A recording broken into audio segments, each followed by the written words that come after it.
So what we have here is a simple series DC circuit. Now this basically comprises of your battery, a switch, we have a lamp over here, and then we just have the connecting wires right to make the circuit complete.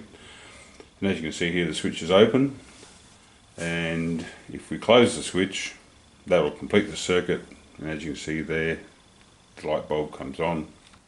Now it's called a series circuit because basically current leaves the battery, it flows through the wires and then passes around in this motion here, and as you can see it can't go anywhere else, so it's just one series circuit. One follows the other, follows the other, follows the other, and back to the battery again. We're going to have a look at how much current is passing through the circuit, which will be the first thing we'll look at. But before we do that, we're just going to measure the battery voltage, and we're also going to measure the resistance of the lamp cold. Now what we have here is a digital multimeter, and we've got it in the off position at the moment. Now make sure that you've got your leads connected to the right points on this particular meter. Your common is here, so that's where your black lead goes. And as you can see over here, we can measure volts, ohms, or even frequency or hertz, and that's where your positive lead goes. Now we know that the battery is a 9-volt battery, so we'll switch this to the relevant position. In this case it's a maximum of 20 volts, and with our two leads we have a black lead and a red lead coming off the meter. So the black one goes to the negative side of the battery, which is in this case the black leads, and over to the positive side, which is the red side. And as you can see here, we've got 9.25 volts showing on the meter.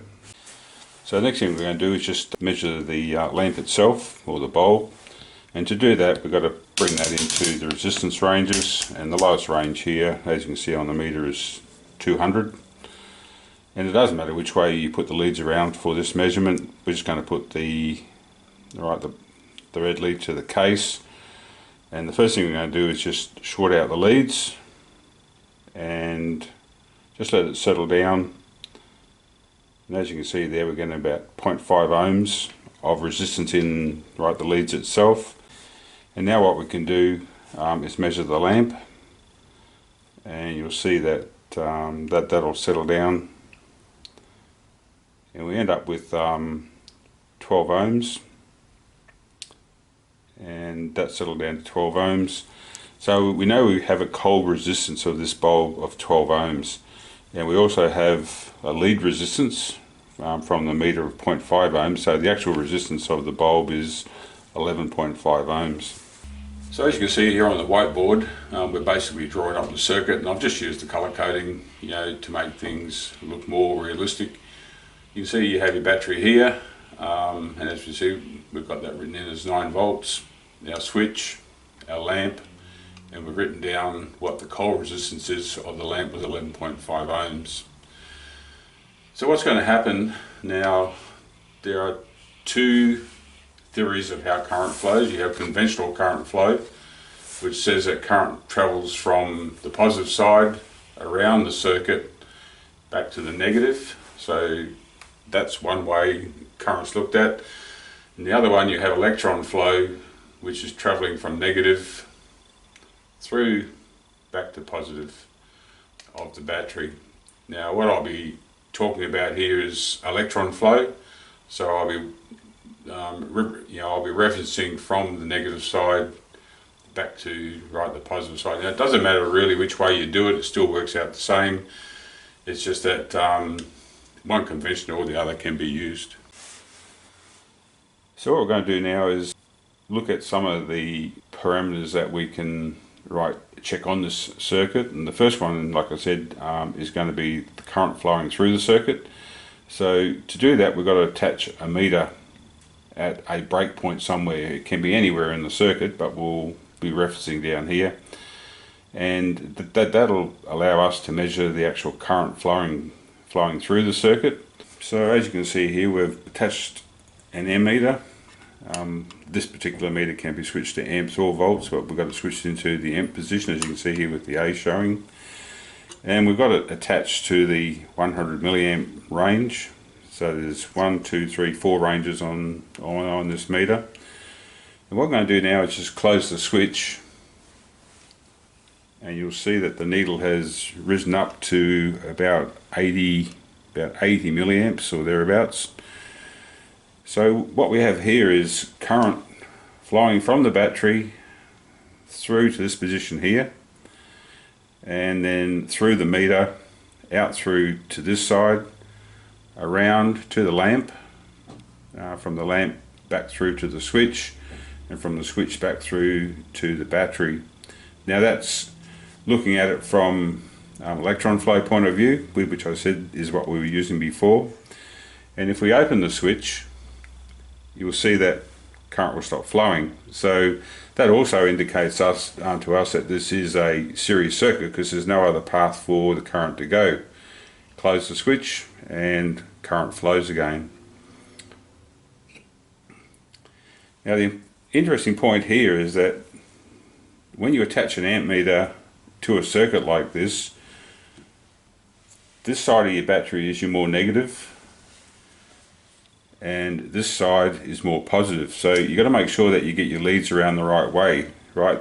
The black lead, the negative lead, has got to go to the more negative side, and the red lead has got to go to the more positive side, and that's the side closest to the battery positive.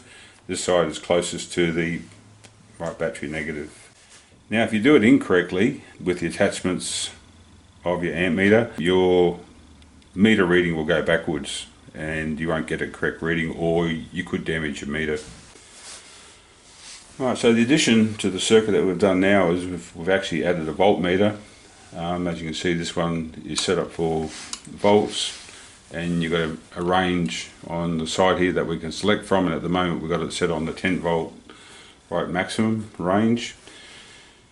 The battery, as we know, is 9 volts, and if we close the switch now, we can actually measure the voltage across the resistor. So if we close that switch down, alright, so what we've got here is a voltage measurement across the lamp itself, and what we're reading here is about 8.6 volts. So it's not actually 9 volts, we're losing some voltage. And on the amp meter here, set on the 100 milliamp range, we're reading 82 milliamps. So they're two figures that we can work with. Alright, so what I've done now is just written down what the results were that we obtained. As you can see here, the current is 82 milliamps, and the voltage we measured was 8.6 volts across the globe. Now, the important part here to remember with the series circuit is that the current measured here is the same as the current measured here, it's the same here, and the same coming back into the battery. So every current is consistent. What will change is the voltage drops around the circuit. In this case, we only have the lamp, so that should be our primary voltage drop. We're also going to have losses in the cabling, any joints that you have in the cabling, across the switch, etc. So those things will give us a slightly different reading than what we should have got. I mean, across the lamp here we should have got 9 volts. We're getting 8.6, and you'll find that if you work this out for a pure 9 volt measurement across here, then the current would be slightly different to what our reading is here. So the first thing that we're going to have a look at is the law or formula that we're going to be using, which is Ohm's law, which basically states current equals voltage over resistance, and I'll just put those down there for you. We can transpose that formula to find out R, and R equals voltage over current. So if we actually look at the voltage we measured across the bulb when it was operating, and the current flowing through the circuit when the bulb was operating, we can see that the resistance that we got is 105 ohms, not 11.5 ohms that we measured when it was cold. So With the bulb operating, the heat of the element right inside the bulb has risen in resistance, and this has basically reduced our current. Now what I'll do now is I'll work out what the current should be based on 11.5 ohms and 9 volts exactly.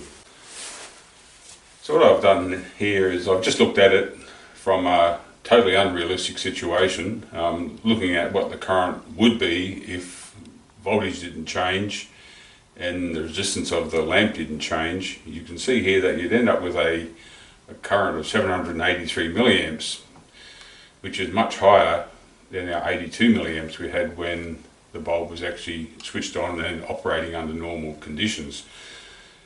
Now that's just an interesting point, just to see what the change was from unrealistic to actual.